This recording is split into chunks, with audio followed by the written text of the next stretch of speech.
ஒரு ஆஃபீஸில் வேலை பார்க்குற ஒருத்தர் ஏதோ தப்பு பண்ணிவிட்டார். உடனே மேல் அதிகாரி அவரை கூப்பிட்டு அனுப்புனார். நீ செஞ்சது தப்புன்னார் கோபமாக. இது ஒரு ரகம். சில அதிகாரிகள் இப்படி நீங்கள் செஞ்சது தப்புன்னு சொல்கிறதில்ல, நீங்கள் செஞ்சது சரி அப்படின்னு சொல்கிறதில்ல. எப்படி சொல்லுவாங்கன்னா, நீங்கள் செஞ்சது சரியில்லைன்னு நான் நினைக்கிறேன் அப்படின்னு சொல்லுவாங்களாம். அதாவது சில பேர் நீங்கள் செஞ்சது தப்புங்கிறாங்க, அதையே மாற்றி சொல்கிறாரு இவர், நீங்கள் செஞ்சது சரியில்லைன்னு நினைக்கிறேன். இது ரெண்டும் அர்த்தம் ஒன்று தான், இருந்தாலும் வார்த்தைகள் வித்தியாசம். நிர்வாக திறமை இல்லாத ஒரு அதிகாரி யூ ஆர் ராங் அப்படின்னு சொல்லுவாராம். நிர்வாக திறமை உள்ள அதிகாரியாக இருந்தால் அதையே கொஞ்சம் மாற்றி I think you are not correct அப்படிம்பாராம். இதுதான் வித்தியாசம். இருந்தாலும் வார்த்தைகளை உபயோகப்படுத்துகிற விதத்தை வச்சு தான் வேலை நல்லா நடக்கிறதும் நடக்காததும் இருக்கு. விவரம் தெரிஞ்சவங்க என்ன சொல்கிறாங்க தெரியுமா? Be a leader not a boss அப்படிங்கிறாங்க. ஒரு லீடராக இரு, பாஸாக இருக்காதே அப்படிங்கிறாங்க. சரி, அப்படின்னா லீடருக்கும் பாஸுக்கும் வித்தியாசம் உண்டா அப்படின்னு கேட்டால் இருக்குன்னு சொல்கிறாங்க. லீடருங்கிறவர் வேற, பாஸுங்கிறவர் வேற. ஒரு லீடர் எப்படி நடந்துக்குவார், ஒரு பாஸ் எப்படி நடந்துக்குவார், இதை முதல்ல நாம் தெரிஞ்சுக்கணும். அவங்க எப்படி நடந்துக்குவாங்க அப்படிங்கிறதுக்கு சில விவரங்கள் இருக்குது. அதை கேட்டோம்னா நாம் புரிஞ்சுக்கலாம் அதை. அதாவது பாஸுங்கிறவர் விரட்டிக்கிட்டே இருப்பார், லீடருங்கிறவர் ஊக்கப்படுத்திக்கிட்டே இருப்பார். நாளைக்கு சாயந்தரத்துக்குள்ளே அந்த வேலையை செஞ்சு முடிக்கலைன்னா தொலைச்சி விடுவோம் தொலைச்சி அப்படிம்பார் அவர். இவர் எப்படி சொல்லுவார்னா, இது வரைக்கும் நீங்கள் செஞ்சுருக்கிற வேலை ரொம்ப அற்புதம் அப்படிம்பார். பாஸுங்கிறவர் அதிகாரத்தை நம்பி செயல்படுறவர், லீடருங்கிறவர் நல்லெண்ணத்தை நம்பி செயல்படுறவர். நம்மகிட்ட அதிகாரம் இருக்குது, பவர் இருக்குது, அதனால் காரியத்தை சாதிச்சுடலாம் அப்படின்னு நினைக்கிறவர் அவர். மற்றவங்க கிட்ட ஒரு நல்ல அபிப்பிராயத்தை சம்பாதிச்சுக்கிட்டு அது மூலமாக காரியங்களை சாதிக்கிறவர் இவர். பாஸுங்கிறவர் பயத்தை உண்டு பண்ணுவார், லீடருங்கிறவர் அன்பை பரவ செய்வார். அது செய்யலைன்னா ஆடிட்டில் தகராறாயிடும், இது செய்யலைன்னா இன்க்ரிமெண்ட்டு கட் ஆகிடும், இப்படி ஏதாவது சொல்லி பயமுறுத்திக்கிட்டே இருப்பார் அவர். இவர் அப்படி இல்லை. உடம்பு இப்படி இருக்குது, வீட்டில் எல்லோரும் சௌக்கியமாக இருக்கிறாங்களா, ஆஃபீஸில் எல்லாம் வசதியாக இருக்குதா, நான் ஏதாவது உதவி செய்யணுமா அப்படின்னு அன்புக்கு முக்கியத்துவம் கொடுப்பார். பாஸுங்கிறவர் எதுக்கு எடுத்தாலும் நான் சொல்லிகிட்டு இருப்பார், லீடருங்கிறவர் நாமன்னு சொல்லிகிட்டு இருப்பார். பாஸுங்கிறவர் தப்புக்கு காரணம் யாருன்னு பார்ப்பார், லீடருங்கிறவர் தப்பு என்னன்னு பார்ப்பார். இதுதான் ரெண்டு பேருக்கு வித்தியாசம். The boss shows who is wrong, the leader shows what is wrong அப்படின்னு சொல்லுவாங்க. இந்த காரியம் எப்படி செய்யப்பட்டிருக்கு அப்படின்னு தெரிஞ்சுக்கிறவர் பாஸ்.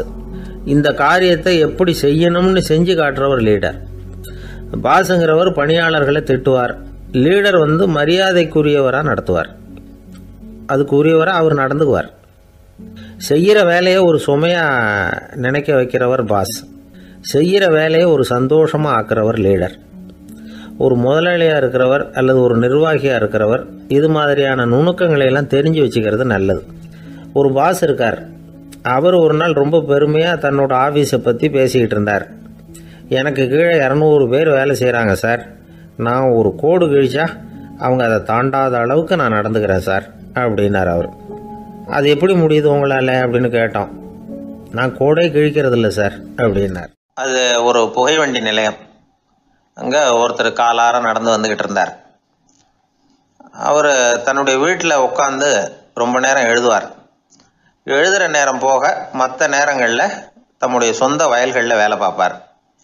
அது முடிஞ்சதை என்ன பண்ணுவார்னா, பக்கத்தில் இருக்கிற புகைவண்டி நிலையத்துக்கு போவார். அங்கே கொஞ்சம் நேரம் அப்படியே காலார நடந்து வருவார்.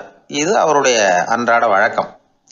அன்னைக்கு அது மாதிரி தான் அவர் நடந்து வந்துக்கிட்டு இருக்கிறார். அந்த சமயத்தில் அங்கே நடைமேடையில் ஒரு அம்மையார் நின்றுட்டு இருக்கிறாங்க. இவரை கண்டதும் கையை தட்டி கூப்பிட்டாங்க, இங்கே கொஞ்சம் வர முடியுமா அப்படின்னாங்க. இவர் போனார். என்னங்கன்னு விசாரித்தார். அந்த அம்மையார் விவரம் சொன்னார். ஐயா, நானும் என்னுடைய வீட்டுக்காரரும் இங்கே வந்தோம், அதுவும் நிற்கிதே அந்த ரயிலில் ஏறி ஊருக்கு போகணும். என்னுடைய வீட்டுக்காரர் அதுவும் அந்த உணவு விடுதிக்கு போயிருக்கார், இன்னும் வரல. அவர் வர்றதுக்குள்ளே ரயில் புறப்பட்டுரும் போல இருக்கு, நீங்கள் ஓடி போய் அவரை அழைச்சிக்கிட்டு வர முடியுமா அப்படின்னு கேட்டாங்க. சரின்னார் இவர். உடனே அந்த அம்மா தன்னுடைய கணவர் எப்படி இருப்பார் அப்படிங்கிற அடையாளங்களை கொஞ்சம் சொல்லி அனுப்புனாங்க. போய் தேடிட்டு இருக்க வேண்டாமேங்கிறதுக்காக. பார்க்கறதுக்கு இப்படி இருப்பார், இந்த மாதிரி ஆடை அணிஞ்சிருப்பார் அப்படின்னு விவரமாக சொன்னாங்க. அதை அவர் கவனமாக கேட்டுக்கிட்டார். நீங்கள் போய் அழைச்சிட்டு வாங்க, வந்த உடனே உங்களுக்கு உண்டான கூலியையும் கையோடு கொடுத்து விட்றேன் அப்படின்னாங்க அந்த அம்மா. இவர் போனார். அந்த அம்மா சொன்ன அடையாளங்களை வச்சு அவர் வீட்டுக்காரரை கையோட கூட்டிகிட்டு வந்துட்டார். கொண்டுட்டு வந்து அந்த அம்மா கிட்ட ஒப்படைச்சார். உடனே அவரும் ஏற்கனவே சொன்ன பிரகாரம் அவருக்கான கூலி பணத்தையும் கொடுத்தாங்க. அவரும் எதுவும் மறுப்பு சொல்லாமல் அதை வாங்கிக்கிட்டார். வாங்கிக்கிட்டு திரும்பினார். அந்த சமயத்தில் எதிரில் வந்த ஒருத்தர் அவர் அடையாளம் கண்டுபிடிச்சிக்கிட்டார். அவங்க 2 பேரும் பேசிக்கிறது இவங்க காதில் விழுந்தது. அப்போ தான் இவங்களுக்கு அது புரிஞ்சுது. இவங்க கிட்ட கூலி வாங்கினவர் யாருன்னா அவர் தான் பேரறிஞர் லியோ டால்ஸ்டாய் அப்படிங்கிறது புரிஞ்சுது அவங்க 2 பேரும் பேசிக்கிறத வச்சு. ரஷ்ய நாட்டின் மிகப்பெரிய ஞானி லியோ டால்ஸ்டாய், சோவியத் நாட்டின் ஈடு இணையற்ற இலக்கிய மேதை. இது தெரிஞ்ச உடனே அந்த அம்மா அவர்கிட்ட ஓடினாங்க. ஐயா, உங்களுக்காக நான் கூலி கொடுத்தேன், நான் பெரிய தவறு பண்ணிவிட்டேன் அப்படின்னு சொல்லி வருத்தப்பட்டாங்க. பரவாயில்ல, ஆனால் நீங்கள் எனக்கு கொடுத்த கூலி பணத்தை நான் திருப்பி கொடுக்க மாட்டேன். ஏன் தெரியுமா? அது நான் உழைச்சி பெற்ற தொகை அப்படின்னார். யாருக்குமே அதிக மகிழ்ச்சியை தரக்கூடிய பணம் எதுன்னு கேட்டால் அது அவங்க உழைப்புக்கு ஊதியமாக கிடைக்கிற பணம் தான். நம்ம ஆட்கள் சில பேருக்கு உழைக்காமல் கிடைக்கிற தீய வழியில் வருகிற பணம் கூட மகிழ்ச்சியை கொடுக்கும். ஒரு பெரிய தொழிற்சாலை, அதோட முதலாளி கடுமையான ஒரு கட்டுப்பாடு விதிச்சிருந்தார். அது என்ன கட்டுப்பாடுன்னா, இந்த தொழிற்சாலைக்கு உள்ள யாரும் சிகரெட்டு பிடிக்கக்கூடாது அப்படிங்கிறது தான். ஒரு நாள் இந்த முதலாளி தன்னுடைய தொழிற்சாலையை சுற்றி பார்த்துக்கிட்டு வரார். அப்போது ஒரு இளைஞன் உள்ள சிகரெட்டு பிடிச்சிக்கிட்டு இருந்தான். அதை பார்த்து விடுறார். அவ்வளவுதான், அவருக்கு கோபம் வந்துட்டுது. உடனே உதவியாளரை கூப்பிட்டார். அதோ பாரு, அந்த சிகரெட்டு பிடிச்சிக்கிட்டு இருக்கிறானே, அவன் கணக்கை முடித்து வெளியில் அனுப்பி வச்சிரு அப்படின்னு உத்தரவு போட்டார். அது பிரகாரம் உடனே அவனை அழைச்சிட்டு போய் கணக்கு பார்த்து சம்பள பாக்கி அப்புறம் உதவித்தொகை எல்லாத்தையும் மொத்தமாக கையில் கொடுத்து வெளியில் அனுப்பி வச்சுட்டாங்க. அவன் பணத்தோடு வெளியில் வந்தான். ஏதோ யோசனை பண்ணபடியே நின்றுக்கிட்டு இருந்தான். அவன், என்னப்பா யோசிக்கிற அப்படின்னாரு எதிரில் வந்தவர். இவன் சொன்னான், ஒன்றும் இல்லை, என்னோட நண்பன் ஒருத்தனை பார்க்கறதுக்காக உள்ளே போனேன்.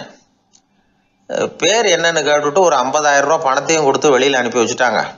அதுதான் ஏன்னு புரியல, யோசனை பண்ணிகிட்டு இருக்கிறேன் அப்படின்னு நானாக்குவேன். அதனால் நாம் உழைச்சி சம்பாதிக்கிற பணம் தான் உயர்வு, சும்மா வர்ற பணம்லாம் மகிழ்ச்சியை தராது அப்படிங்கிறத புரிஞ்சுக்கணும். அப்பேற்பட்ட ஞானி, ரஷ்ய மேதை, அவர் பாருங்க அந்த பணத்தை, வாங்கின பணத்தை திருப்பி கொடுக்க மாட்டேன்னு விட்டார். ஏன்னா அது உழைத்து பெற்ற தொகை, அதை நான் கொடுக்க மாட்டேன்னார். அதனால் நமக்கு செல்வம் சேர்க்கறது பெருசு இல்லை, அந்த சேருகிற செல்வம் நமக்கு மகிழ்ச்சியை கொடுக்கணும். அதுக்கு என்ன வழின்னா, நாம் உழைத்து சம்பாதிக்கணும் அப்படிங்கிறத அதிலிருந்து புரிஞ்சிக்க வேண்டியது ரொம்ப அவசியம். அதனால் உழைப்போம் உயர்வோம், இதுதான் வெற்றியின் ரகசியம். ஒரு தடவை கலைவாணர் NS கிருஷ்ணன் பேராசிரியர் கல்கியை சந்தித்து பேசிக்கிட்டு இருந்தாராம். கலைவாணர் கல்கியை பார்த்து, எனக்கு கதை எழுத ஆசையாக இருக்குது, எப்படி எழுதுறதுன்னு கேட்டாராம். கதை எழுதுறதுக்கு 4 மை வேணும்னாராம் கல்கி. அப்படியா, அப்படின்னா என்னென்ன கலர் மை அப்படின்னு கேட்டிருக்காரு கலைவாணர் சிரிச்சுக்கிட்டே. நான் சொன்னது கலர் மை இல்லை, அது வேற மை. அதாவது கதை எழுதுறதுக்கு தேவைப்படுகிற 4 மை எதுன்னா, 1 திறமை, 2 பேணாமை, 3வது தனிமை, 4வது பொறுமை அப்படின்னாராம். உடனே கலைவாணர், உங்கள் யோசனை அருமை அப்படின்னாராம். அதுதான் கலைவாணர். பொதுவாக எழுத்தாளர்கள் எழுதுகிற மாதிரி நடந்துக்கிறது இல்லை, ஆனால் கலைவாணர் என்ன சொல்லுவாரோ அதே மாதிரி நடந்துக்குவார். எல்லாருக்கும் எல்லாம் கிடைக்கணுங்கிற கருத்தை சினிமா படங்களில் வலியுறுத்துவார். அதே மாதிரி நடைமுறை வாழ்க்கையிலேயும் எல்லாருக்கும் எல்லாமும் கொடுப்பார். பணம், பதவி, புகழ் இப்படி எதுவுமே இல்லாத ஒரு சாதாரண மனுஷனாக இருந்தால் கூட இவர் மனுஷனுக்கு கொடுக்குற மரியாதையில் கொஞ்சமும் குறைச்சல் இருக்காது. இந்த குணம் சாதாரணமாக எல்லாருக்கும் இருக்கிறது இல்லை. அவர் சினிமா தியேட்டருக்கு போய் சினிமா பார்க்குறது வழக்கம். அவர் வந்திருக்கிறாருங்கிறது தெரிஞ்சால் போதும், வெளியில் பிச்சைக்காரங்க கூடிடுவாங்க. இது அவருக்கு தெரியும். வெளியில் நம்மளை நம்பி ஒரு கூட்டம் காத்துக்கிட்டு இருக்குமேன்னு நினைப்பார். உடனே ஒரு 100 ரூபா நோட்டை கொடுத்து சில்லறையாக மாற்றிட்டு வர சொல்லுவார். படம் முடிஞ்சு வெளியில் வர்றப்போ சில்லறையோடு வருவார். எல்லாருக்கிட்டையும் கொடுத்துருவார். ஏன்னா எல்லாரும் தேடிட்டு வருவாங்க அவரை. என்ன எல்லாரும் சௌக்கியமாக இருக்கிறீங்களா அப்படின்னு பிரியமாக விசாரிப்பார். ஏதோ ரொம்ப நெருங்கின சொந்தக்காரங்களை விசாரிக்கிறது மாதிரி விசாரிப்பார். தன்கிட்ட இருக்கிற சில்லறையை எல்லாருக்கும் சமமாக பிரித்து கொடுத்துட்டு தான் அங்கேருந்து புறப்படுவார். ஒரு நாள் அது மாதிரி புறப்படுற சமயத்தில் ஒரு சின்ன பையனுக்கு சில்லறை எதுவும் கிடைக்கல கொடுக்கறதுக்கு. இது கலைவாணருக்கு தெரியாது. காரில் ஏறி புறப்பட்டு போயிட்டார். அந்த பையன் காரை பிடிச்சிக்கிட்டு பின்னாடியே ஓடிச்சாந்துருக்கிறான். ஐயா, நீங்களே இல்லைன்னு சொன்னால் நான் என்ன பண்ணுறது? இன்னைக்கு பட்னி தான், அம்மாவுக்கு வேற உடம்பு சரியில்லை அப்படின்னு கத்திக்கிட்டே ஓடியாந்தானா.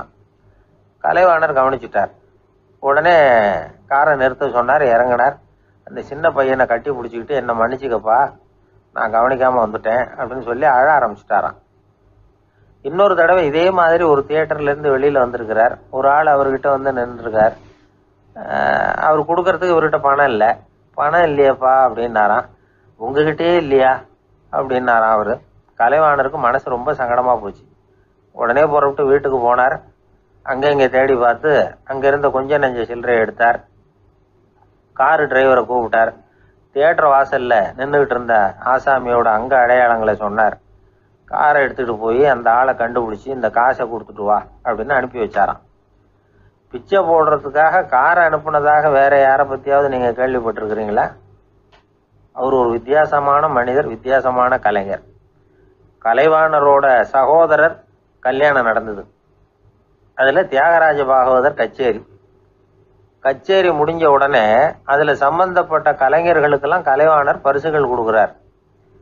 அந்த கச்சேரியில் கடம் வாசித்தவருக்கு மட்டும் மற்ற எல்லாருக்கும் கொடுத்ததை விட பெருசாக ஒரு வெள்ளி கோப்பையை பரிசாக கொடுத்தாராம். மற்றவங்களுக்கெல்லாம் சின்னதாக கொடுத்துட்டு கட வித்துவானுக்கு மட்டும் பெருசாக பரிசு கொடுக்குறீங்களே ஏன்னு கேட்டிருக்கிறாங்க. அதுக்கு கலைவாணர் விளக்கம் கொடுத்தாராம். இப்பெல்லாம் ரயிலில் கூட்டம் அதிகங்கிறது உங்களுக்கு எல்லாருக்கும் தெரியும். இந்த வித்வான் இவ்வளவு பெரிய மண்பானையை ரயிலில் ரொம்ப பத்திரமா உடையாம ரொம்ப தூரத்திலேருந்து கொண்டு வந்துருக்கிறாரே, அது என்ன சாமானியமான காரியமா? அவரோட அந்த சாமர்த்தியத்தை பாராட்டுறதுக்காக தான் அவருக்கு இவ்வளவு பெரிய பரிசு அப்படின்னாராம். ஒரு சீடன் வெளியூர் புறப்படுறதுக்கு தயாரா இருந்தான். ரொம்ப தூரம் போக போறான். திரும்பி வர நாளாகும். புறப்படுறதுக்கான ஆயத்த வேலைகளில் ஈடுபட்டு இருந்தான். அந்த சமயம் பார்த்து இன்னொரு சீடன் அவங்ககிட்ட வந்தான். நம்ம குரு உன்னை அழைச்சிட்டு வர சொன்னார், வா அப்படின்னு கூப்பிட்டான். இவன் உடனே புறப்பட்டு போனான். குருநாதரை பார்த்தான். அவர் காலில் விழுந்து வணங்கினான். வணங்கிவிட்டு எழுந்திரிச்சான். அவ்வளவுதான். குரு ஏதாவது உபதேசம் பண்ணுவாருன்னு எதிர்பார்த்தான். ஆனா நடந்தது என்ன தெரியுமா? குரு அவனுக்கு ஓங்கி ஒரு அடி கொடுத்தார். எதிர்பாராம இந்த அடியை வாங்கினதும் அந்த சீடன் அதிர்ந்து போயிட்டான். பக்கத்துல இருந்த மற்ற சீடர்களும் திகைச்சு போய் நின்னுட்டாங்க. அடி வாங்கின சீடனுக்கு மனசுக்குள்ள குழப்பம். நாம என்ன தப்பு பண்ணணும்? புறப்படுற நேரத்துல இப்படி குரு கிட்ட அடி வாங்குற மாதிரி ஆயிட்டுதே அப்படின்னு நினைச்சு மனசுக்குள்ள ரொம்ப வேதனைப்பட்டான். கொஞ்சம் துணிச்சலை வரவழைச்சுக்கிட்டு குருநாதர்கிட்டயே கேட்டுட்டான். சுவாமி, நான் என்ன தப்பு பண்ணினேன்? என்ன இப்படி அடிச்சுட்டீங்களே? ஒரு வார்த்தை கூட உங்களை எதிர்த்து நான் பேசினது இல்லையே. இவ்வளவு காலமா உங்க விருப்பத்துக்கு விரோதமா ஒரு காரியம் கூட நான் செஞ்சது இல்லையே. வந்ததும் வராததுமா ஒண்ணுமே சொல்லாம என்ன அடிச்சுட்டீங்களே. குருவே, நான் செஞ்ச குற்றம் தான் என்ன அப்படின்னு கண்ணீரோட பரிதாபமா கேட்டானா அந்த சீடன். ஆனா அந்த குரு முகத்துல கொஞ்சம் கூட கோபம் இல்லை. அவர் சிரிச்சுக்கிட்டே நின்றுகிட்டு இருந்தாராம். அதுக்கப்புறம் சொன்னாராம், என்னுடைய அருமை சீடனே, நீ ஒரு தவறும் பண்ணல. நான் உன்னை அடிச்சது நீ ஏதோ தப்பு பண்ணிவிட்டேங்கிறதுக்காக இல்ல. நீண்ட பயணம் போக போறேன். ஞாபகமா ஏதாவது கொடுத்து அனுப்ப வேணாமா? நீ ஞானம் பெற்ற பிறகுதான் திரும்பி வர போறேங்கிறது எனக்கு தெரியும். அதுக்கு பிறகு உன்னை வந்து அடிக்க முடியுமா? அதனால இப்ப கிடைச்சிருக்கிற இந்த வாய்ப்பை பயன்படுத்திக்கிட்டேன். அப்போதைக்கு இப்பவே அடிச்சுட்டேன், அவ்வளவுதான், வேற ஒண்ணும் இல்லை அப்படின்னாராம். குரு சிரிச்சுக்கிட்டே இப்படி சொல்றார். இருந்தாலும் இதுவும் ஒரு உபதேசம் தான். அதிர்ச்சிகளால விழிப்படைய வைக்கிறதும் ஒரு வழிதான். இது ஜென் வழி. பெரும்பாலும் அதிர்ச்சியின் மூலமாகவே ஞான தரிசனத்தை அருள்கிறவர்கள் தான் ஜென் குருமார்கள். நம்ம தியானம் தான் ஜென்.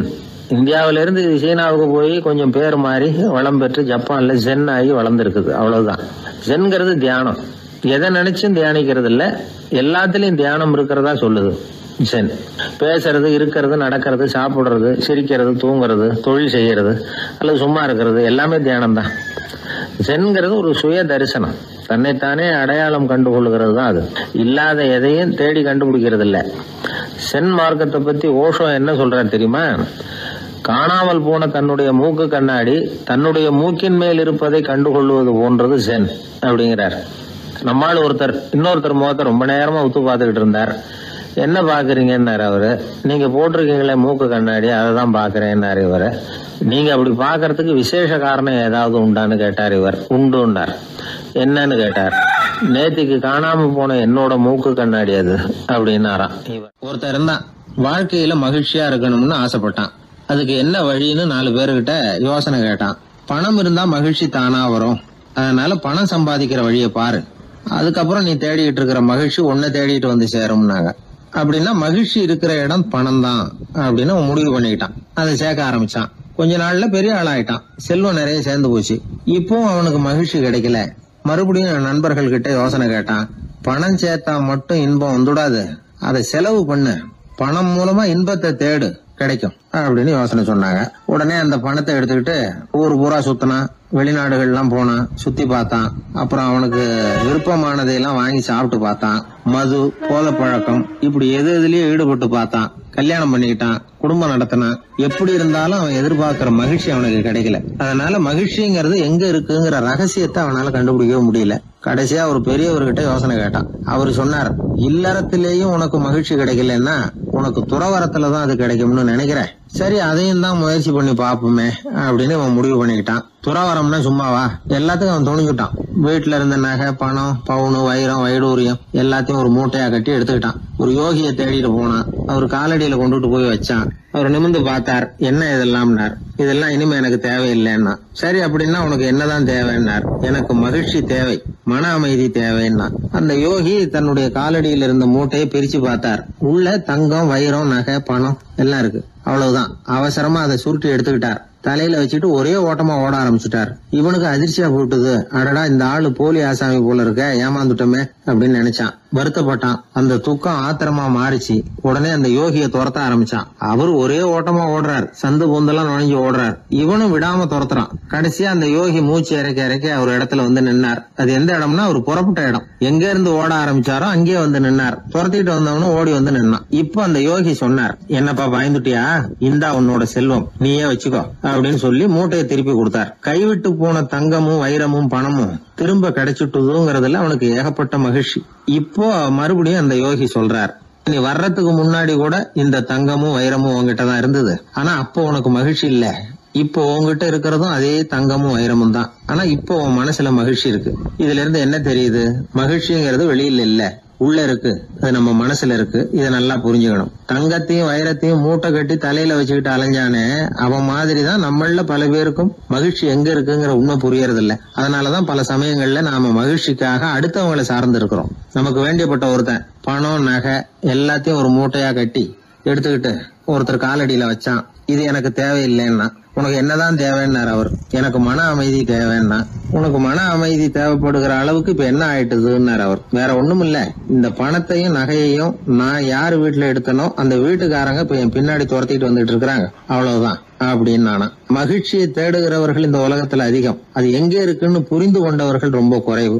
எது உண்மையான மகிழ்ச்சி அப்படிங்கறத புரிஞ்சுக்கிட்டு அதுக்கு தகுந்த மாதிரி நம்முடைய வாழ்க்கையை அமைச்சுக்கணும். ஒரு ஆள் இருந்தார். அவரு தன்னை ஒரு குருன்னு சொல்லிக்கிட்டார். மௌன குரு, வாயே திறக்கறதில்ல. அவருக்கு 2 சீடர்கள் உண்டு. இவங்க தான் வர்றவங்க கிட்ட பேசுவாங்க, விளக்கம் கொடுப்பாங்க. ஒரு நாள் இந்த சீடர்கள் 2 பேரும் எங்கேயோ வெளியில் போயிட்டாங்க. அந்த நேரம் பார்த்து ஒருத்தர் அங்கே வந்தார். குரு கிட்ட போனார். குருவே, புத்தர்னா என்னன்னு கேட்டார். குருவுக்கு ஒன்றும் புரியல. அவர் உண்மையான குருவாக இருந்தாவில் புரியும். அவர் திருன்னு முழிக்க ஆரம்பிச்சுட்டார். இந்த நேரம் பார்த்து இந்த சீடர்கள் எங்கேயோ போயிட்டாங்களே, என்ன பண்ணுறது, உதவிக்கு யாராவது கிடைக்க மாட்டாங்களா அப்படின்னு அப்படியே சுற்றி பார்க்குறார். அங்கங்கே பார்க்குறார். வந்தவர் இதை கவனிச்சார். ஏதோ புரிஞ்சுக்கிட்ட ஒரு மாதிரி அடுத்த கேள்வி கேட்டார். தர்மம்னா என்ன சுவாமின்னார். குருவுக்கு ரொம்ப சங்கடமாக போச்சு. நம்ம நிலைமை இப்படி ஆகிட்டுதே, இக்கட்டில் மாட்டிக்கிட்டோமே அப்படின்னு நினச்சபடியே விட்டத்தை பார்த்தார். அப்புறம் குனிஞ்சு தரையை பார்த்தார். அப்படியே உட்காந்துக்கிட்டார். வந்தவர் உடனே அடுத்த கேள்விக்கு போயிட்டார். தியானம்னா என்ன சுவாமின்னார். பாவம் என்ன பண்ணுவார் அந்த குரு, பேசாமல் கண்ணை கெட்டியாக மூடிக்கிட்டார். இது ஏதுடா வம்பா போச்சுன்னு. இவர் இப்படி பண்ணா கூட வந்தவர் சளைக்கல. இன்னொரு கேள்வியும் கேட்டார். ஆசீர்வாதம்னா என்ன அப்படின்னார். இவர் பார்த்தார், இப்படியே போனால் இவர் கேள்வி கேட்குறத நிறுத்த மாட்டார் அப்படின்னு நினச்சிக்கிட்டு எனக்கு ஒன்றுமே தெரியாதுங்கிற பாவனையில் 2 கையையும் விரித்து காட்டினார். வந்தவர் முகத்தில் மகிழ்ச்சி, மன நிறைவு, ஏதோ எல்லாம் புரிஞ்சுக்கிட்ட ஒரு மாதிரி அங்கேருந்து புறப்பட்டு போனார். வழியில் அந்த குருவோட சீடர்கள் 2 பேரையும் சந்திச்சார். உங்கள் குருவை தான் பார்த்துட்டு வரேன்னார் இவர். என்ன நடந்ததுன்னு கேட்டாங்க. இவர் விவரமாக சொல்கிறார். உங்கள் குரு எவ்வளவு பெரிய ஞானி தெரியுமா? புத்தர்னா என்னன்னு கேட்டேன். அதுக்கு அவர் அப்படியும் இப்படியும் பார்த்தார். அதுக்கு என்ன அர்த்தம் தெரியுமா? மக்கள் புத்தரை அங்கேயும் இங்கேயும் தேடுறாங்க. உண்மையில் அவர் அங்கேயும் இங்கேயும் தேடி கண்டுபிடிக்க முடியாது அப்படிங்கிறத அவர் செய்கை மூலம் உணர்த்தினார். அதுக்கப்புறம் தர்மம்னா என்னன்னு கேட்டேன். அவர் மேலையும் கீழையும் பார்த்து தர்மம் சமமானது, அதில் உயர்வு தாழ்வு இல்லைங்கிறத உணர்த்தினார். அதுக்கப்புறம் தியானம்னா என்னன்னு கேட்டேன். கண்ணை மூடிக்கிட்டார். கண்ணை மூடி காணுகிற அற்புதம் அது அப்படிங்கிறத புரிஞ்சுக்கிட்டேன். கடைசியாக ஆசீர்வதிக்கப்படுறது பற்றி கேட்டேன். கைகளை நீட்டி உதவுறது தான் அது அப்படிங்கிறத தன்னுடைய இருகை விரித்து உணர்த்தினார். எவ்வளவு பெரிய மகான் அவர் அப்படின்னு சொல்லிவிட்டு அவர் பாட்டு போயிட்டார். சீடர்கள் அதுக்கப்புறம் மெதுவாக குருக்கிட்ட சேர்ந்தாங்க. அவங்கள பார்த்ததும் குருவுக்கு கோபம் வந்துட்டுது. அடே பாவிகளா, எங்கடா போய் தொலைஞ்சிங்க? நான் ஒரு ஆளுகிட்ட மாட்டிக்கிட்டு என்ன பாடுபட்டிருக்கேன் தெரியுமான்னார். இது மாதிரி தான் நாம் சாதாரண மனிதர்களின் புற வேடங்களிலேயே மயங்கி போயிடுறோம். அவங்க பேச்சு, செய்கை, பார்வை இதிலெல்லாம் ஏதோ பெரிய தத்துவம் இருக்கிறதாக நினச்சிக்கிறோம். உண்மையிலேயே அந்த தத்துவங்கள் யாருக்கு சொந்தம்? அவங்களுக்கு இல்லை, நமக்கு தான் சொந்தம். நாம் தானே அதை கற்பிச்சுக்கிட்டோம். நம்மை நாம் அடையாளம் கண்டுக்கிறது இல்லை. நாம் யாருங்கிறது நமக்கு புரியறதில்ல. அதுதான் இன்றைக்கி நடக்கிறது. அதனால தான் அடுத்தவங்களை தேடி ஓடிக்கிட்டு இருக்கிறோம். சில வீடுகளில் கூட இது மாதிரி சைகைகள் உண்டு. சில குடும்ப தலைவர்கள் தினமும் காலையில் கண்ணை கெட்டியாக மூடிக்கிட்டு கை 2ஐயும் சுத்தமாக விரித்து வச்சுக்கிட்டே உட்காந்து தியானம் பண்ணுறது வழக்கம். எதுக்காக அப்படி பண்ணுறீங்கன்னு ஒருத்தரை பார்த்து கேட்டேன். இந்த மாதம் வாங்கின சம்பளம் பூரா தீர்ந்து போச்சு, இனிமேல் என் கையில் சுத்தமாக ஒன்றும் இல்லை, புதுசாக எதுவும் செலவு வச்சுடாதே அப்படிங்கிறத அப்படி உள்ளங்கை 2ஐயும் விரித்து காட்டி அவங்களுக்கு உணர்த்துறேன் அப்படின்னார். கணவன் மனைவி அன்பாக இருக்கணும், ஒருத்தர் நல்லா புரிஞ்சுக்கணும், விட்டு கொடுக்குற மனப்பான்மை வேணும். அதுதான் ஒரு நல்ல குடும்பம். இன்றைக்கி பல குடும்பங்களில் அர்த்தமில்லாத சண்டைகள் தான் அதிகம். கிராமப்புறங்களில் வேடிக்கையாக ஒரு கதை சொல்லுவாங்க. ஒரு ஊரில் ஒரு ஆள் இருந்தான், வேலை வெட்டி இல்லாமல் சும்மாவே இருந்தான். அவனுக்கு கல்யாணம் பண்ணி வச்சாங்களாம். மனைவி சேர்ந்தா. சும்மாவே உட்காந்துருக்கிறியே, ஏதாவது சம்பாதிக்கிற வழியை பாரு அப்படின்ட்டுருக்கா. அதுக்கு தான் யோசனை பண்ணிகிட்டு இருக்கிறேன், ஒரு அருமையான ஐடியா அப்படின்னு. நானா என்ன அது சொல்லு அப்படின்ட்டுருக்கா. அவன் ஒரு ஆட்டுக்குட்டி வாங்க போகிறேன்னு இருக்கான். அதை வாங்கி என்ன பண்ண போகிறேன்னா, அந்த குட்டி வளரும், பெருசாகும், அதுக்கப்புறம் அது நிறைய குட்டி போடும் அப்படின்ட்டுருக்கான். சரி, அப்புறம் என்ன, அதையெல்லாம் சந்தையில் கொண்டுட்டு போய் விற்றுவிட்டு அந்த காசுக்கு ஒரு எருவு மாடு வாங்கலாம். சரி, அது எதுக்கு? எருவு மாடு நிறைய பால் கொடுக்கும், அதை கொண்டுகிட்டு போய் பால் பண்ணையில் கொடுப்பேன், அல்லது நானே விற்றுருவேன், கை நிறைய காசு கிடைக்கும். அதுக்கப்புறம் ஒரு பசுமாடு வாங்குவேன், பாலையும் விற்கலாம், நாமளும் காஃபி போட்டு சாப்பிட்லாம், இப்படிலாம் சொல்லியிருக்கான். அப்போ அந்த பொண்ணு சொல்லிச்சான், அடுத்த தெருவில் இருக்கிற எங்கள் அம்மா வீட்டுக்கும் கொஞ்சம் பால் கொடுத்து அனுப்பலாம் அப்படின்ட்டுருக்கா அந்த பொண்ணு. இந்த இடத்துல கணவனுக்கு கோபம் வந்துட்டுது. அதே எப்படி உங்கள் அம்மா வீட்டுக்கு எதுக்கு கொடுக்கணும், அதெல்லாம் முடியாதுன்றிருக்கான். இந்த இடத்துல சண்டை ஆரம்பமாயிட்டுது. கொஞ்ச நேரத்தில் 2 பேரும் சத்தம் போட ஆரம்பிச்சிட்டாங்க. கடுமையான சண்டை நடக்கிறத பக்கத்து வீட்டுக்காரன் காதில் வாங்கினான். அவன் ஓடியாந்தான். அவனுக்கு தெரியும், வாங்காத மாட்டுக்காக இப்படி சண்டை போட்டுக்கிட்டு இருக்கிறாங்கங்கிறது அவனுக்கு புரியும். அவன் ஓடி சொன்னான், ஏண்டா உன்னோட பசுமாட்டை ஒழுங்காக கட்டி போடக்கூடாதான்ருக்கான். என்னடா சொல்கிறேன்னா, இவன் உன் மாடு என் தோட்டத்தில் மேய்ஞ்சுட்டுது, பயிரெலாம் நாசமாயிட்டுது, 10,000 ரூபா அளவுக்கு சேதம், அதை வாங்கிட்டு போகிறதுக்கு தான் வந்தேன், குடுறா 10,000 நானா. இவன் அரண்டு போயிட்டான். அப்புறம் சொன்னா, டே நான் இன்னும் மாடே வாங்கலையே, அதுக்குள்ளே அது எப்படிடா உன் தோட்டத்தில் மேயும், என்னடா உளறேன்ருக்கான். நீ தாண்டா இப்போ உளறிக்கிட்டு இருக்க, மாடே வாங்கலை, அதுக்குள்ளே எப்படிடா உன்னுடைய மனைவி அவங்க அம்மா வீட்டுக்கு பால் கொடுத்து அனுப்ப முடியும் அப்படின்னு அவன் கேட்டானா. நம்ம ஆளுக்கு இப்போ தான் புத்தி வந்துதான். அர்த்தமே இல்லாத சண்டை போட்டுக்கிட்டு இருக்கிறோம் அப்படிங்கிறத அவன் புரிஞ்சுக்கிட்டானான். இது நம்ம முன்னோர்கள் சொல்லியிருக்கிற ஒரு கதை. சண்டையில் தான் அர்த்தம் இல்லையே தவிர கதையில் அர்த்தம் உண்டு. அதாவது இல்லாத விஷயங்களுக்காக சண்டை போட்டுக்கிட்டு இல்லறத்தை வீணாக்கிக்கிட்டு இருக்கிற மனிதர்கள் இன்றைக்கு நிறைய பேர் இருக்கிறாங்க. ஒருத்தன் தன்னுடைய மனைவியை பற்றி மாமனார்கிட்ட புகார் சொன்னானா, மாமா உங்கள் பொண்ணு அர்த்தமில்லாத சண்டை போடுறா, எதுக்கு எடுத்தாலும் எடுத்தெறிஞ்சு பேசுகிறா அப்படின்ட்டுருக்கான். நீ எப்படி மாப்பிள்ளை அதை சமாளிக்கிற அப்படின்னு கேட்டிருக்காரு அவர். அவள் எடுத்தெறியறது என் மேலே படாமல் ஒதுங்கி நின்றுக்கிறேன் அப்படின்னு நானா. இவன் பிரிட்டிஷ் ஆட்சி நடந்துக்கிட்டு இருந்த காலம் 1920களின் கடைசி. அப்போ நடந்த ஒரு உண்மை நிகழ்ச்சி இது. ஒரு கல்யாண மாப்பிள்ளை ரயிலில் இறங்க போகிறார். அவரை வரவேற்க ஒரு ராஜ குடும்பமே காத்துக்கிட்டு இருக்குது. மங்களூர்லேருந்து இறங்குற அந்த மாப்பிள்ளை யார் தெரியுமா? ஒரு நாய். உண்மைதான், அந்த நாய்க்கு தான் கல்யாணம். சுதேசி சமஸ்தானத்து மன்னர்களில் ஒருத்தர் ஜூனாகட் மகாராஜா. அவரோட வளர்ப்பு நாய் ரோஷனாரா. அதுக்கு கல்யாணம் பண்ணி வைக்கணும்னு ஆசைப்பட்டார். மாப்பிள்ளை தேடினார். மங்களூர் மகாராஜாவோட வளர்ப்பு நாய் ஒன்று இருந்தது, பேர் பாபி. இது ரெண்டுக்கும் கல்யாணம் நடத்த முடிவு பண்ணார்.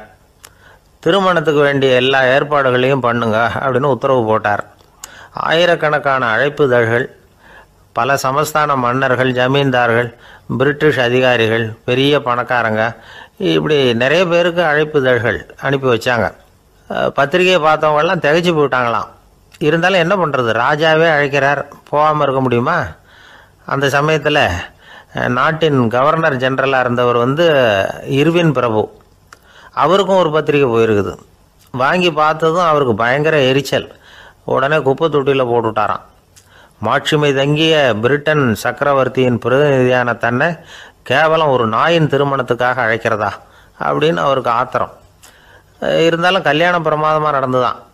கல்யாணத்தன்னைக்கு பொண்ணுக்கு ஸ்பெஷல் குளியல், தண்ணீருக்கு பதிலாக வாசனை திரவியங்கள், பன்னீர், குளித்ததுக்கு அப்புறம் அலங்காரம், வைர மாலை, முத்து மாலை, ஏகப்பட்ட அலங்காரம். மாப்பிள்ளையை அழைக்கிறதுக்கு ரயில்வே ஸ்டேஷனில் ராஜ குடும்பமே காத்துக்கிட்டு இருக்குது. அவங்களோட வளர்ப்பு நாய்கள் 250. அத்தனை நாய்களுக்கும் பட்டு துணி போத்தி இருக்குது. முத்து வடங்கள் அணிவிச்சிருக்கிறாங்க. எல்லாம் ராஜ நாய்கள். அதுகளையும் வீதியில் நடக்க விடலையாம். அதுகளை சுமந்துக்கிட்டு போக அலங்கரிக்கப்பட்ட யானைகள் காத்துக்கிட்டு இருக்குதான். மாப்பிள்ளைக்கு வரவேற்பு எப்படி தெரியுமா? அது நடந்து வர்ற பாதை பூரா ரத்தன கம்பளம் விரிச்சிருக்குது. 2 பக்கமும் ராஜாங்க அதிகாரிகள் கைகட்டி நிற்கிறாங்க. அரசு படை வீரர்கள் அணிவகுப்பு மரியாதை செலுத்துகிறாங்க.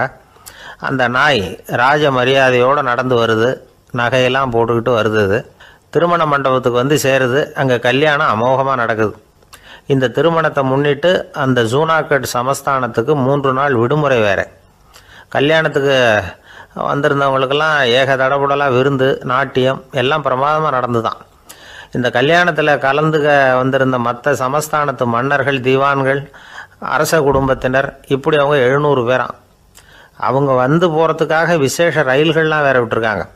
கல்யாணம் முடிஞ்சதும் அந்த நாய் தம்பதிகளோட பெரிய பெரிய மன்னர்கள்லாம் ஒன்றா உட்காந்து சாப்பிட்டாங்களாம். ஏர் கண்டிஷன் அறையில் அந்த தம்பதிகள் கொஞ்ச காலம் வாழ்ந்துருக்கிறாங்க. கொஞ்ச நாளில் மாப்பிள்ளைக்கு மரியாதை குறைய ஆரம்பிச்சுட்டுது. வெளியில் துரத்தி விட்டாங்களாம். அந்த பெண் நாய் மட்டும் ராஜ போகங்களை அனுபவித்து வந்து தான். இந்த கல்யாணத்தை பார்த்துட்டு தொடர்ந்து மற்ற சமஸ்தானத்து மன்னர்களும் நாய் திருமணங்கள் நடத்த ஆரம்பிச்சுட்டாங்களாம். இது உண்மையில் நடந்திருக்குது. இப்படி அது இருக்கட்டும். இப்போ நம்ம கதைக்கு வருவோம். ஒரு ராஜாவுக்கு ரொம்ப நாள் கழித்து ஒரு குழந்தை பிறந்து தான். அரண்மனை ஜோசியரை கூப்பிட்டுருக்கார் ராஜா. ஜோசியரே, என் மகன் வருங்காலத்தில் சிறந்த வாழ் வீரனாக வரணும்னு ஆசைப்படுறேன். வருவானாங்கிறத கொஞ்சம் பார்த்து சொல்லுங்களேன் அப்படின்னாராம். ஜோசியர் சொன்னார், மன்னா, உங்கள் புள்ள வாழ் வீரனாக வர்றது கஷ்டம். ஆனால் அவரும் உங்களை மாதிரியே நாய்க்குட்டிகள் பேரில் பிரியமாக இருப்பார்.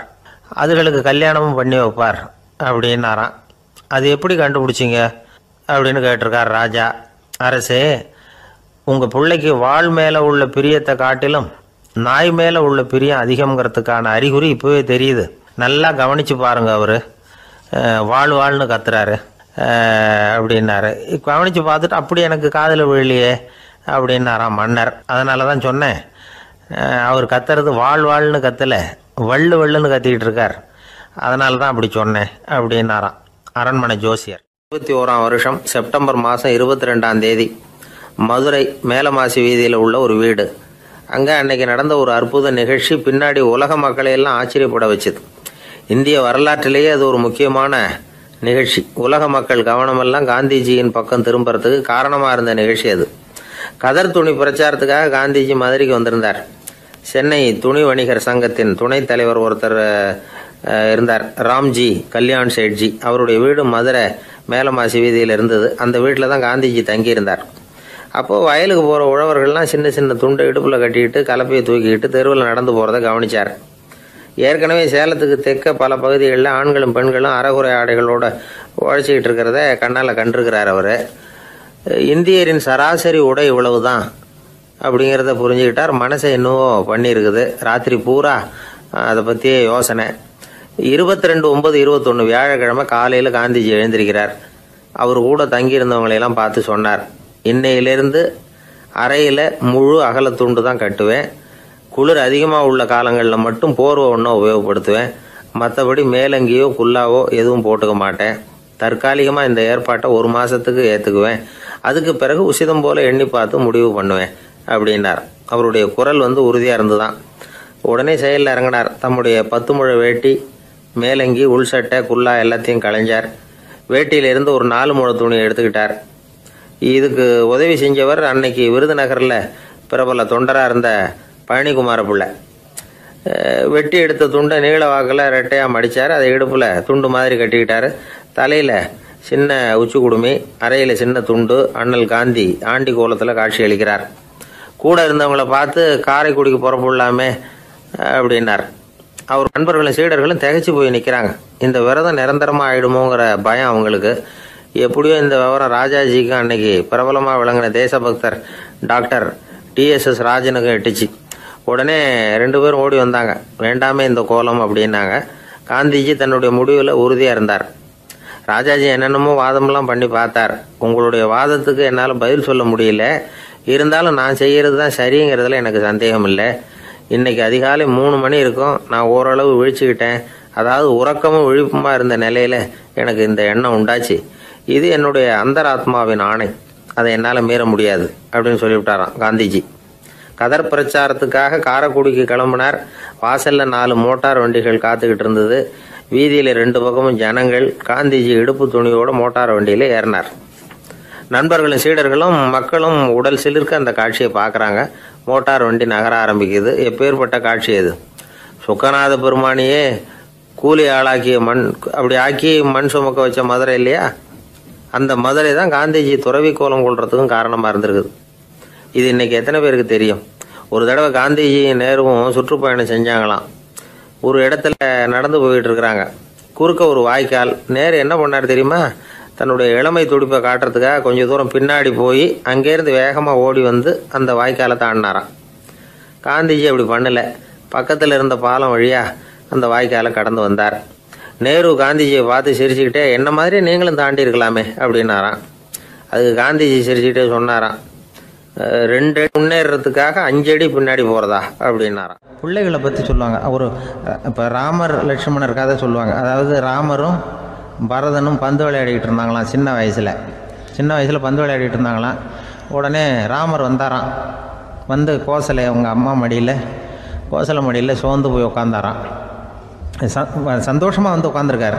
அப்போ அந்த கோசலை அம்மா கேட்டாங்களாம், ஏன்ப்பா அப்படி இவ்வளவு சந்தோஷமாக இருக்கே, என்ன காரணம் அப்படின்னு கேட்டிருக்காரு. அப்படின்னு அந்த அம்மா கேட்டிருக்கு. ராமன் சொன்னான்னா, இது என் தம்பியோட நான் பந்து விளையாண்டுக்கிட்டு இருந்தேன். பரதன் அவன் ஜெயிச்சுட்டான், நான் தோத்துட்டேன். என்னை அவன் ஜெயிச்சுட்டான். அவனுடைய வெற்றி எனக்கு சந்தோஷமாக இருக்குது, தம்பியோட வெற்றி, அதனால் நான் சந்தோஷமாக இருக்கேன்னு சொல்லியிருக்கு. அந்த அம்மாவுக்கு ரொம்ப சந்தோஷம். தம்பி ஜெயிக்கிறாங்கிறத பற்றி அண்ணன் சந்தோஷப்படுறானே அப்படின்னு. கொஞ்ச நேரத்தில் பரதன் வந்திருக்கான். அவன் சோர்ந்து போய் கலங்கி போய் அதே அம்மா மடியில் உட்காந்துருக்கான். நீ தான் ஜெயிச்சுட்டியாமே, நீ என்னத்துக்கு வருத்தப்பட்டுக்கிட்டு வர அப்படின்னு கேட்டிருக்க அந்த அம்மா. அப்போ பரதன் சொன்னானா, நான் ஜெயிக்கணுங்கிறதுக்காக அண்ணன் விட்டு கொடுத்தாரு, தோத்துட்டாரு, அதனால் எனக்கு வருத்தமாக இருக்குது. உண்மையில் அவர் தான் ஜெயிச்சிருக்க வேண்டியது, எனக்காக விட்டு கொடுத்தாரு அண்ணன், அதனால் நான் வருத்தப்படுறேன்னா. அப்போ அந்த அம்மா சொல்லிச்சான், இப்படி தான் தம்பியினுடைய வெற்றி அண்ணனை சந்தோஷப்படுத்துது, அண்ணனுடைய தோல்வி தம்பியை வருத்தப்பட வைக்குது. இப்படி தான் இருக்கணும், அண்ணன் தம்பின்னா அப்படி தான் குடும்பத்தில் இருக்கணும்னு சொல்லி அந்த அம்மா சொன்னதாக சொல்லுவாங்க ராமாயண கதை. அதே போல் இப்போ இதில் வரும், நபிகள் நாயகத்தினுடைய பேரர்கள் பாத்திமாவனுடைய பிள்ளைகள் 2 பேர், ஹசன் ஹுசைன் 2 பேர் நபிகள் நாயகத்தினுடைய பேரன்மார்கள். அன்னை பாத்திமாவனுடைய குழந்தைகள். ஹசனும் ஹுசைனும் பேசிக்கிறதே இல்லையா கொஞ்ச நாள். இந்த அம்மாவுக்கு அதை பார்க்குறாங்க, ஏதோ அண்ணன் தம்பிக்குள்ளே ஏதோ தகராறு போல் இருக்கு, ஏன் பேசிக்க மாட்டேங்கிறாங்க அப்படின்னு சொல்லி அந்த பிள்ளைகளை கூப்பிட்டு வச்சு அந்த அம்மா புத்தி சொல்லிச்சான். இதை பாருப்பா, நீ அண்ணன் தம்பிக்குள்ளே இது மாதிரி இருக்கக்கூடாது. உங்கள் பாட்டனார் ஒரு புத்திமதி சொல்லியிருக்காரு, உனக்கு தெரியுமா? ஒரு முஸ்லீம் இன்னொரு முஸ்லீமோடு 3 நாட்களுக்கு மேல் பேசாமல் இருந்தால் அது அவனை கொலை செய்வதற்கு ஒப்பாகும் அப்படின்னு நபிகள் நாயகம் சொல்லியிருக்கார். தெரியுமா உனக்குன்னு அந்த அம்மா சொல்லிச்சான். அப்போ அந்த தம்பிக்காரர் சொன்னாராம், ஹுசைன் சொல்லியிருக்கார், அதுவும் எனக்கு தெரியும். அதே தாத்தா பாட்டனார் என்ன சொல்லியிருக்காருன்னா, அந்த 2 பேரில் யார் முதல்ல சலாம் சொல்கிறாங்களோ, யார் முதல்ல முன்னாடி பேசுகிறாங்களோ அவங்களுக்கு சொர்க்கம் கிடைக்கும், இறைவனுடைய ஆசி கிடைக்கும்னு சொல்லியிருக்கிறார். அந்த ஆசி அண்ணனுக்கு கிடைக்கட்டுமேங்கிறதுக்காக நான் பேசாமல் இருக்கிறேன் அப்படின்னா. அந்த ராமனும் பரதனும் எப்படி இருந்தாங்களோ அப்படி தான் ஹசனும் ஹுசைனும் இருந்திருக்கிறார்கள். அந்த பாசம்தான் குடும்பத்தில் வேணும். வாழ்க்கையே வெறுத்து போச்சு சார் அப்படின்னு சொல்லிட்டு வந்தான் ஒருத்தன். ஏப்பா அப்படி சொல்ற அப்படின்னு. நான் இந்த உலகத்துக்கு தேவையே இல்லை சார் அப்படின்னா.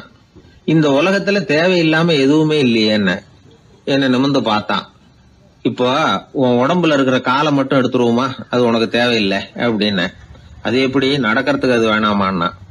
சரி அதை விட்டுரு, கையை மட்டும் எடுத்துருவோம் அப்படின்னு. அப்புறம் சாப்பிடுறது எப்படின்னா. சரி அப்படின்னா இப்ப உன் உடம்புல தேவையில்லாம அனாவசியமா இருக்கிற ஒரு பகுதியை சொல்லு, அதை மட்டும் எடுத்துருவோம்னு. அவன் யோசனை பண்ண ஆரம்பிச்சான். அப்புறம் மெதுவா சொன்னான், எல்லாமே அவசியமா தான் தோணுது அப்படின்னு சொல்லி அவன் சொன்னான். நீ சொன்னதுக்கு அப்புறம் யோசனை பண்ணி பார்த்தா எல்லாமே அவசியம்னு எனக்கு தோணுதுன்னா. உனக்கு எல்லாமும் அவசியம், ஆனா நீ இந்த உலகத்துக்கு அவசியம் இல்லை, அப்படித்தானே? இப்பதான் அவன் குழம்ப ஆரம்பிச்சான்.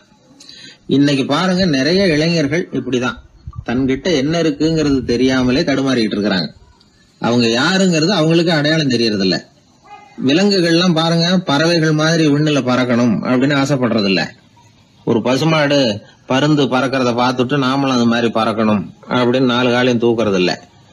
சரி, ஆனா ஒரு மனுஷன் என்ன நினைக்கிறான்னா, அவங்கிட்ட என்ன திறமை இருக்கு அப்படிங்கறத அவனுக்கு புரியாம நடந்துக்கிறான். சரி, ஒரு மனுஷங்கிட்ட என்ன திறமை இருக்குங்கிறத எப்படி கண்டுபிடிக்கிறது?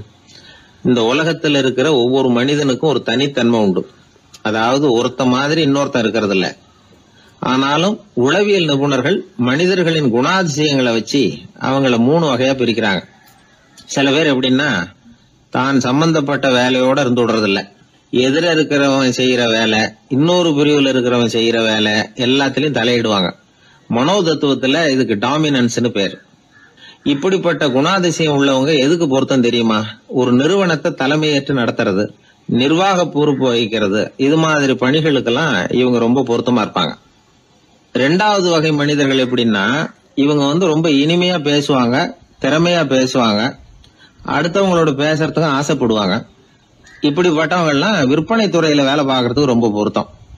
இதை தவிர 3வது வகை மனிதர்கள் உண்டு. அவங்க எப்படின்னா, இவங்களுக்கு பகுத்து உணரும் ஆற்றல் உண்டு, உறுதிப்பாடு உண்டு, அடுத்தவங்களோட அதிகம் பேச மாட்டாங்க. இன்னும் சொல்ல போனா 4 பேரோட பேசுறதே அவங்களுக்கு பிடிக்காது. செய்யற வேலையை நுணுக்கமா செய்வாங்க. எந்த பிரச்சனையா இருந்தாலும் சரி, அது சம்பந்தமா எல்லா விவரங்களையும் சேகரிப்பாங்க. இந்த வகை மனிதர்களுக்கு ஆராய்ச்சி வேலை, அக்கௌண்டன்ட் வேலை, இது மாதிரியான பொறுப்புகளை கொடுக்கலாம். ஒவ்வொரு மனிதனையுமே கொஞ்சம் கூர்ந்து கவனிச்சு பாருங்க. அவனுக்குள்ள இந்த 3 விதமான திறமைகளும் உண்டு. எது அதிகம் எது குறைவு அப்படிங்கறதுலதான் வித்தியாசம். நாம ஒவ்வொருத்தரும் கொஞ்சம் சுயமா சிந்திச்சு பார்க்கணும். நாம இந்த 3 வகையில எந்த வகை அப்படிங்கறத நாமளாதான் தேடி கண்டுபிடிக்கணும். இப்ப சொல்லப்பட்ட 3 குணங்களுமே ஆளுமை சம்பந்தப்பட்டது. இதுல ஒருத்தருடைய இயல்பு, திறமை இதெல்லாம் அடங்காது. இதெல்லாம் தனி. இதையெல்லாம் யார் நினைச்சாலும் முறையா பயிற்சிகள் மூலமா வளர்த்துக்கலாம்.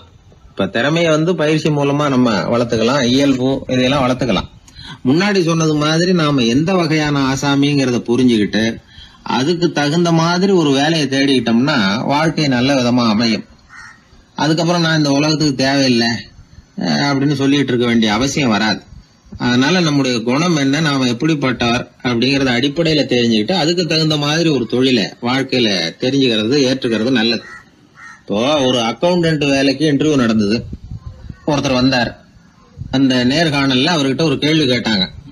ஏன்னா அவர் வந்திருக்கிறது இந்த ரொம்ப கணக்கு சம்பந்தப்பட்ட வேலை, அக்கௌண்டன்ட் வேலை. அதனால இந்த நேர்காணல்ல அவர்கிட்ட கேட்டாங்க, 8, 3 இது 2 பெருக்குனா என்ன அப்படின்னு கேட்டாங்க. அவர் என்ன சொல்லிவிட்டார், 23ன்னு சொல்லிவிட்டார். 8, 3 பெருக்குனா 24ன்னு சொல்லியிருக்கணும்.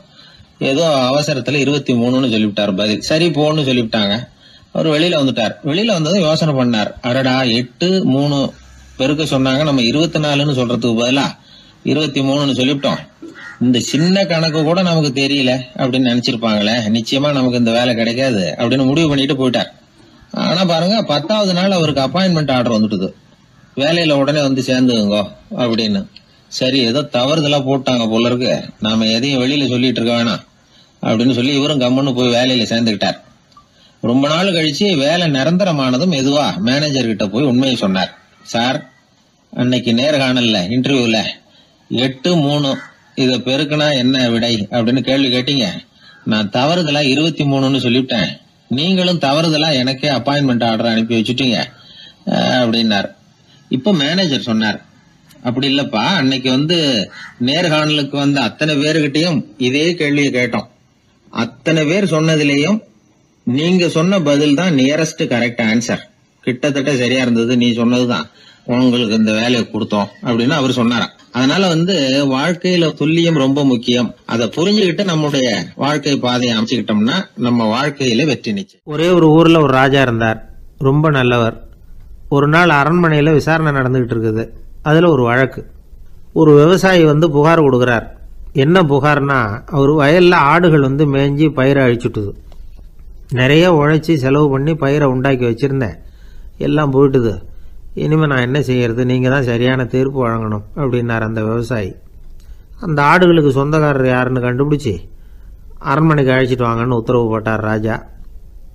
சேவகர்கள் போனாங்க, ஆளை கண்டுபிடிச்சாங்க, கூப்பிட்டுக்கிட்டு அரண்மனைக்கு வந்துட்டாங்க. ராஜா விசாரணை பண்ணார். அப்புறம் விசாரித்து முடிச்சுவிட்டு தீர்ப்பு வழங்கினார். இந்த விவசாயி அடைந்திருக்கிற இழப்புக்கு ஈடாக உன்னுடைய ஆடுகளை அவங்ககிட்ட கொடுத்துட வேண்டியது அப்படின்னு சொல்லிவிட்டார்.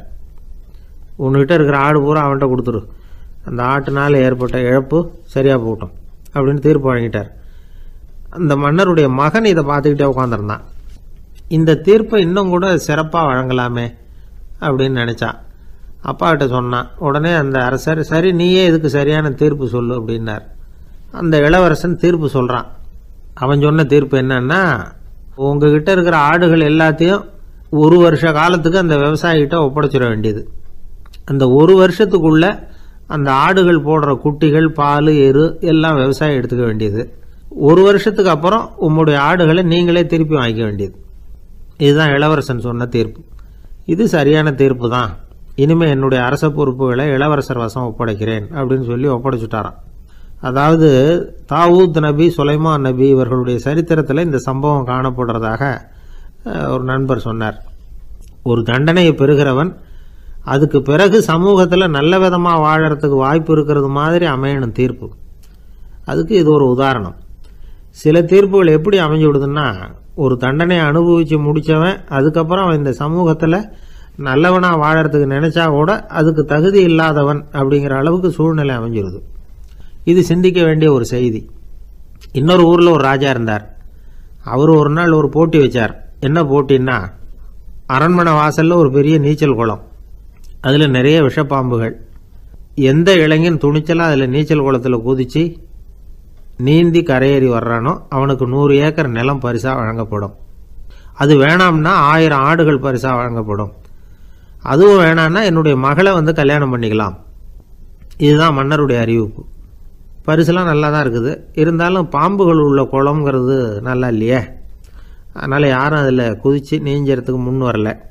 இருந்தாலும் திடீர்னு ஒரு இளைஞன் அந்த நீச்சல் குளத்தில் குதிச்சான், நீந்தனா ஒரு வழியாக கரையேறி வந்துட்டான். மன்னருக்கு ரொம்ப மகிழ்ச்சி. நீ தான் தைரியமான இளைஞன், வா இப்படின்னு கூப்பிட்டார். கிட்ட வந்தான். அந்த இளைஞன் தண்ணீர் சொட்ட சொட்ட வந்து நிற்கிறான். சரி, உனக்கு 100 ஏக்கர் நிலம் வேணுமான்னு கேட்குறார். வேண்டாங்கிறான். சரி, அப்படின்னா 1000 ஆடுகள் வேணுமான்னு கேட்குறார்.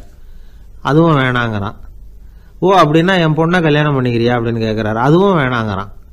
ராஜாவுக்கு ஒன்றும் புரியல. அப்படின்னா உனக்கு என்னதான் வேணும் அப்படிங்கிறார். என்னை பிடிச்சி இந்த குளத்தில் தள்ளி விட்டவன் யாருங்கிறது எனக்கு தெரியணும் அப்படின்னா. வெளிநாட்டுக்கு போகணும்னு ஆசை, ஆனால் அவனுக்கு எந்த மொழியும் தெரியாது. இருந்தாலும் சமாளிச்சுக்கலாம்னு முடிவு பண்ணிட்டு கிளம்பிட்டான். ஏதோ ஒரு தேசத்துக்கு போய் சேர்ந்தான். அங்கே அவனுக்கு யாரையும் தெரியாது. அவங்க என்ன மொழியில் பேசிக்கிறாங்க அப்படிங்கிறது கூட புரியல. என்ன பண்ணுறதுன்னு யோசனை பண்ணிட்டு ஒரு இடத்துல நின்றுக்கிட்டு இருக்கிறான். எதிர ஒரு பெரிய கட்டடம், நிறைய பேர் உள்ளே போயிட்டு இருக்கிறாங்க.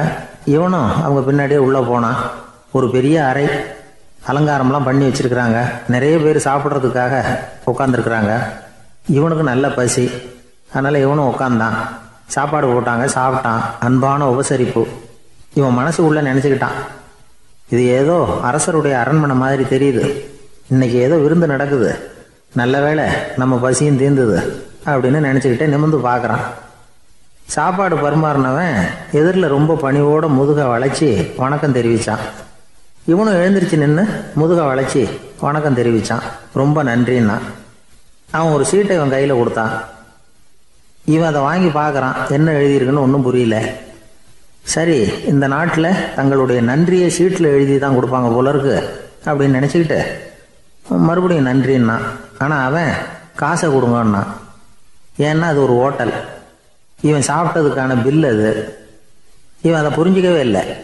நன்றின்னு அந்த சீட்டில் எழுதி கொடுக்குறாங்க போல இருக்கு அப்படின்னு நினச்சிக்கிட்டு அதை வாங்கி சட்டை பையில் பத்திரமா வச்சுக்கிட்டு பரவாயில்லைங்க ரொம்ப மகிழ்ச்சின்னா. ஒரு வெளிநாட்டுக்காரனுக்கு இவ்வளவு தூரம் மரியாதை பண்ணுறீங்களே, எங்கள் ஊருக்கு போனதும் உங்களை பற்றி நிறைய சொல்லுவேன் அப்படின்னா. இவன் என்ன சொல்கிறான்னு அவனுக்கு புரியல. இவனை பிடிச்சி அழைச்சிட்டு போய் முதலாளி முன்னாடி நிறுத்தினான். நாம் சொன்னதில் இவனுக்கு ரொம்ப பெருமையாக இருக்கணும் போல இருக்கு, அதுதான் பெரிய இடத்துக்கு அழைச்சிட்டு வந்திருக்கிறான் அப்படின்னு இவன் நினச்சிக்கிறான். அவரும் பில்லுக்கான பணத்தை கொடுங்கிறாரு.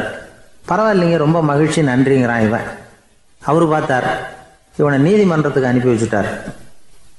இவன் என்ன நினச்சிக்கிட்டான், நம்மளை இந்த ஊர் ராஜா முன்னாடியே அழைச்சிக்கிட்டு வந்து நிறுத்தி இருக்கிறாங்க போல இருக்கு, என்ன ஒரு பெருந்தன்மை அப்படின்னு நினச்சிக்கிறான். நீதிபதி சொன்னார், சாப்பிட்டதுக்கான பணத்தை கொடுத்துரு, இல்லைன்னா அதுக்கான தண்டனையை அனுபவிக்க வேண்டி இருக்கும்னார். ராஜாவே நமக்கு நன்றி சொல்கிறாரு போல இருக்கு அப்படின்னு நினச்சிக்கிறான் இவன்.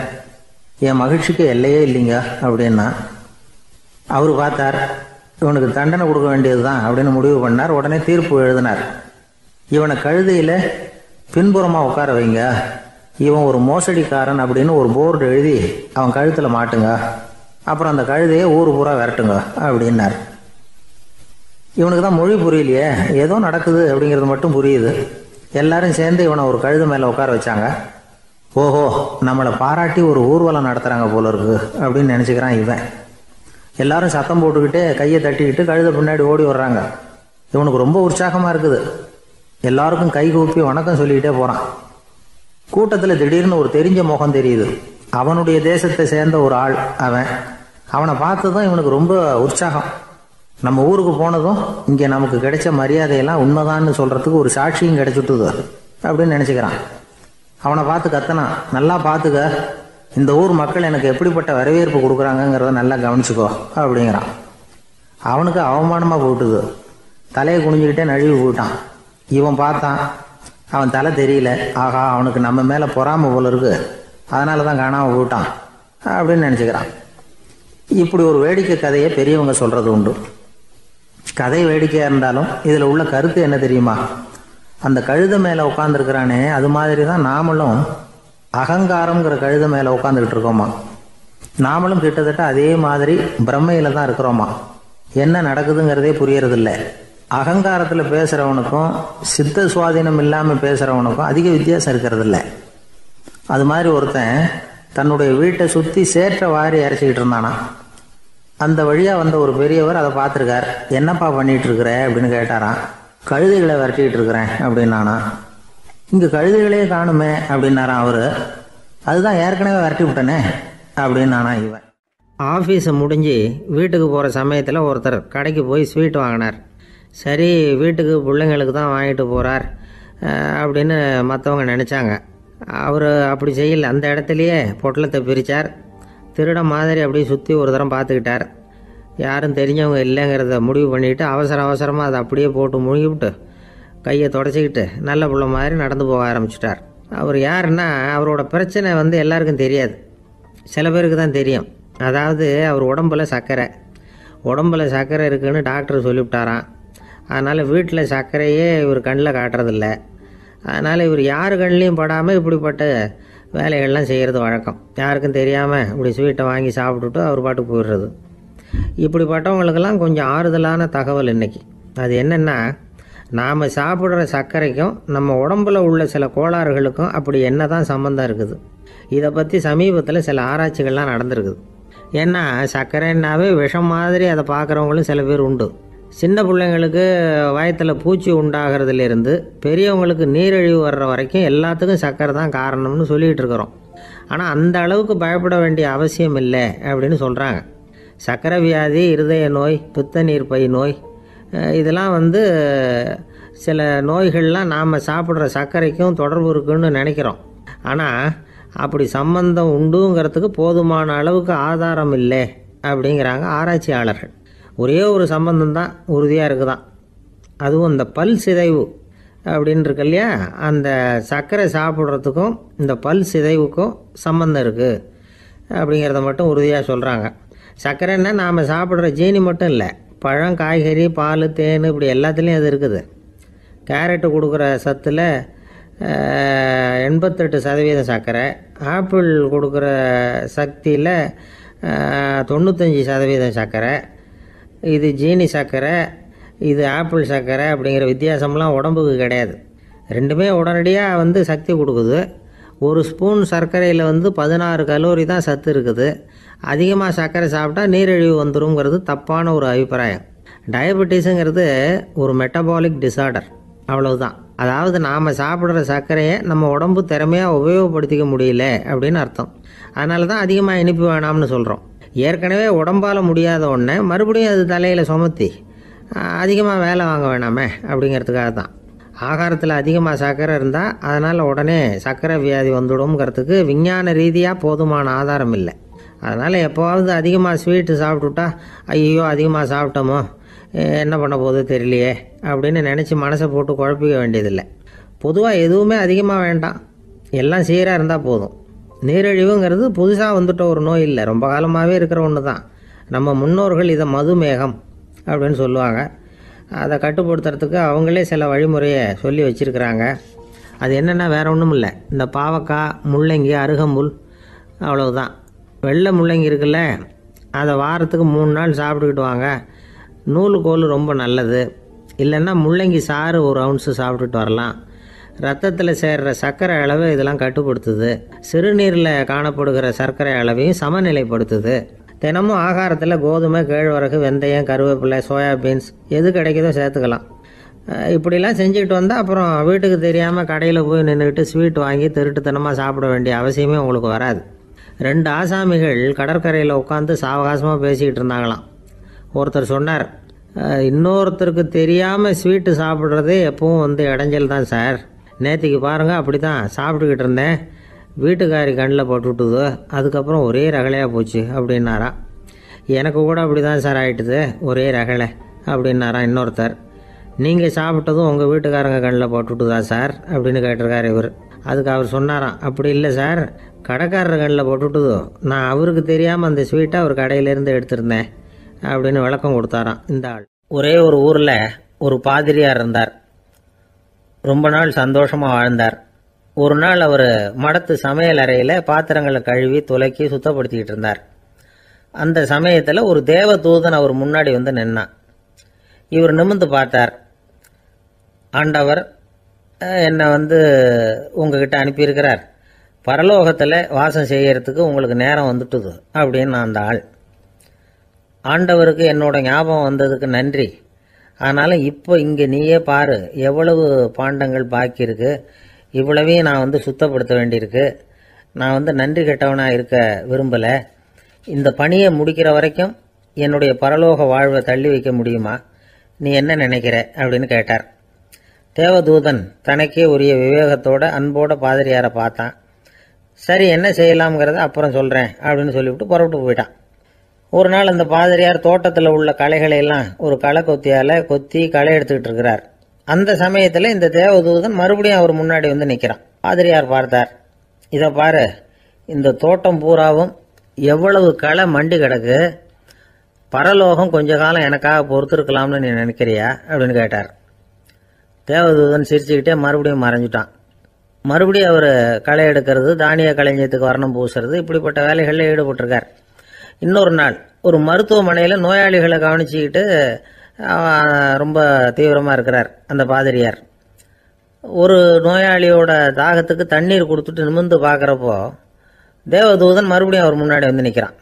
இந்த தடவை பாதிரியார் தன்னலமற்றவராக பேரன்பை காட்டக்கூடிய வகையில் தன்னுடைய 2 கைகளையும் உயர்த்தியபடி தேவதூதனின் கவனத்தை வந்து பிணியால் வாடக்கூடிய நோயாளிகளின் பக்கம் திருப்பினாராம்.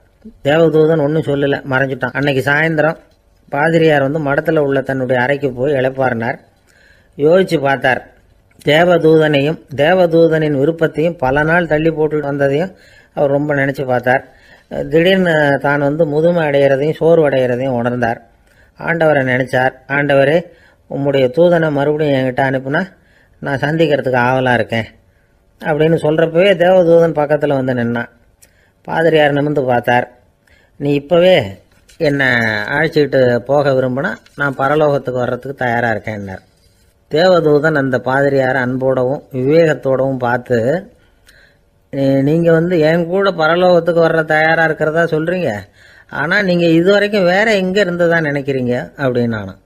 அப்படின்னா இதுவரைக்கும் இருந்த இடம் தான் பரலோகம் அப்படிங்கிறத உணர்த்தியிருக்கிறான். பரலோகம்னா என்னன்னு புரிஞ்சுக்கிறதுக்கு இந்த சம்பவம் நமக்கு உதவியாக இருக்குது. தொண்டு செய்கிறத விட பெரிய செயல் வேற எதுவும் இருக்க முடியாது. அது நம்ம மனசுக்கு கொடுக்குற சுகத்தை வேற எதுவும் கொடுக்க முடியாது. நாம் தொண்டு செய்கிற இடம் தான் அந்த புண்ணிய இடம். ஆனால் இந்த காலத்துல எல்லாம் நாம் வந்து தொண்டு செய்யணும்னு நினச்சி ஏதாவது ஆரம்பித்தா கூட அதை ஒரு மாதிரியாக சுற்றி நின்று வேடிக்கை பார்க்க ஆரம்பிச்சிடுறாங்க. ஒரு பெரியவர் அப்படித்தான் ஒரு தொண்டு செஞ்சுக்கிட்டு இருந்தார். ஒரு கோவில் கட்டிக்கிட்டு இருந்தாங்க. அதில் ஒரு இடத்துல ஒரு பலகையை வச்சு ஆணி அடிக்கிற வேலையை செஞ்சுக்கிட்டு இருந்தார் அந்த பெரியவர். ஒரு சின்ன பையன் அதை ரொம்ப ஊக்கமாக அக்கறையாக கவனிச்சுக்கிட்டு இருந்தான். பெரியவர் இதை கவனித்தார். என்னப்பா பார்க்குற, உனக்கும் இது மாதிரி தொண்டு செய்யணும்னு ஆசையாக இருக்கா அப்படின்னு கேட்டார். அதுக்கு அந்த பையன் சொல்கிறான், அப்படி இல்லைங்க, நீங்கள் ஆணி அடிக்கிறப்போ கையில் சுத்தியால் அடிச்சுக்கிட்டா எப்படி துடிப்பீங்க எப்படி கத்துவீங்கன்னு தெரிஞ்சுக்கிறதுக்காக அதை பார்க்கணும்னு ஆசை, அதுக்காக தான் காத்துக்கிட்டு இருக்கேன் அப்படின்னு நான். ஒரு ஊரில் ஒரு பெரிய செல்வந்தர் இருந்தார். பணத்துக்கு பஞ்சம் இல்லை. அதனால் இந்த உலகத்தில் முடியாத காரியம் எதுவும் இல்லைன்னு நினச்சார். பணம் இருந்தாலே அந்த நினப்பு தானாக வந்துடும். அதனால் இவரும் அப்படி நினச்சதில் ஒன்றும் தப்பு இல்லை. அந்த ஊருக்கு குருநானக் ஒரு தடவை வந்தார். அவருக்கு இந்த செல்வந்தர் ரொம்ப பிரமாதமாக ஒரு வரவேற்பு கொடுத்தார். ஊர் எல்லையிலேயே எங்கள் வீட்டுக்கு வந்து விருந்து சாப்பிட்டுட்டு போகணும்னு கேட்டுக்கிட்டார். அவரும் சரின்னு ஒத்துக்கிட்டார். உடனே தன்னுடைய பங்களாவில் ஒரு பெரிய விருந்துக்கு ஏற்பாடு பண்ணார்.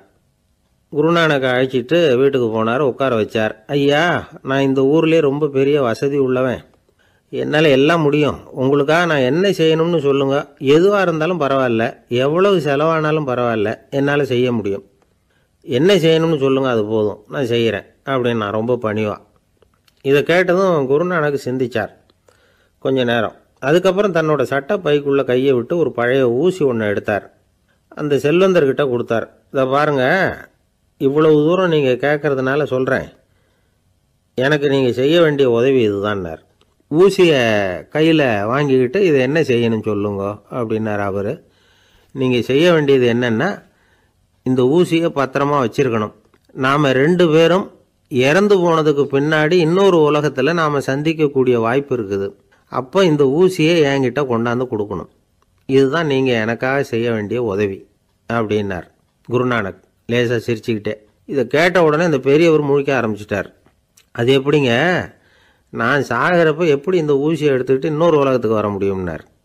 ஊசி மாதிரி ஒரு சின்ன பொருளை கூட இந்த உலகத்தை விட்டு நாம் போகிறப்ப எடுத்துகிட்டு போக முடியாதுங்கிறப்போ உங்களோட செல்வத்தையெல்லாம் எப்படி அங்கே எடுத்துகிட்டு வர போகிறீங்க அப்படின்னு கேட்டார் குருநானக். அதுக்கப்புறம் தான் அந்த பெரியவர் யோசிக்க ஆரம்பித்தாராம். குருநானக் சொல்கிறார், இதை பாருங்கள், நாம் செய்கிற நல்லது கெட்டது தான் கடைசி வரைக்கும் நம்ம கூட இருக்கும். அடுத்தவங்க நல்லா இருக்கணுங்கிறதுக்காக பொருளை செலவு செய்யணும். அப்படி செய்யலைன்னா எந்த பிரயோஜனமும் இல்லை அப்படின்னார்.